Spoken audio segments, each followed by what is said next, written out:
آپ دیکھ رہے ہیں سحر نیوز۔ وادی سون نوشہرہ سے ملک زاہد فاروق اوان کی رپورٹ کے مطابق اسسٹنٹ کمشنر نوشہرہ نے وادی سون کے نواحی موضع شکرکوٹ میں گورنمنٹ ایلیمنٹری اسکول شکرکوٹ کا دورہ کیا۔ انہوں نے کورونا SOPs کی جانچ پڑتال کی۔ تمام طلبہ کو آپس میں سماجی فاصلے پر عمل پیرا پایا گیا۔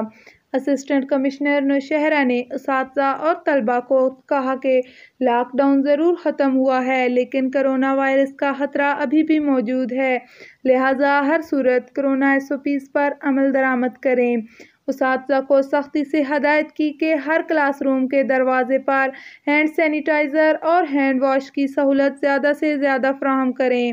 اس سے قبل انہوں نے زراعت آفیسر ڈاکٹر فاروق احمد کے ہمراہ کنہٹی باغ کا دورہ کیا اور جاری کاموں کا جائزہ لیا۔ انہوں نے کہا کہ کنہٹی باغ کی تزئین و آرائش کا کام جلد مکمل کرایا جائے۔ ڈسٹرکٹ پولیس آفیسر محمد بن اشرف کی ہدایت پر جرائم پیشہ افراد کے خلاف کریک ڈاؤن کیا گیا۔ SHO محمد عجائب تھانہ نیلا کی ٹیم نے ناجائز اسلحہ پر کارروائی کرتے ہوئے ملزم محمد سجاول اور ملزم علی رضا کے قبضے سے ایک ناجائز پستول برآمد کرکے ان کے خلاف مقدمہ درج کر دیا۔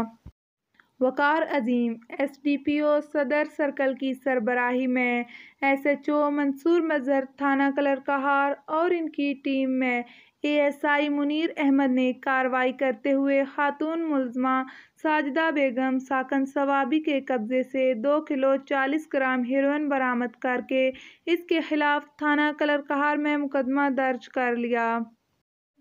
تکیہ شاہ مراد سے ڈھوک ٹالیاں کی جانب جانے والی بس سامنے سے آنے والے ڈمپر سے ٹکرا گئی۔ حادثے کے نتیجے میں 2 افراد زخمی ہوئے۔ زخمیوں میں 55 سالہ مظہر اور 43 سالہ ضیاء الرحمان شامل ہیں۔ زخمیوں کو ابتدائی طبی امداد مہیا کرنے کے بعد THQ ہسپتال منتقل کر دیا گیا۔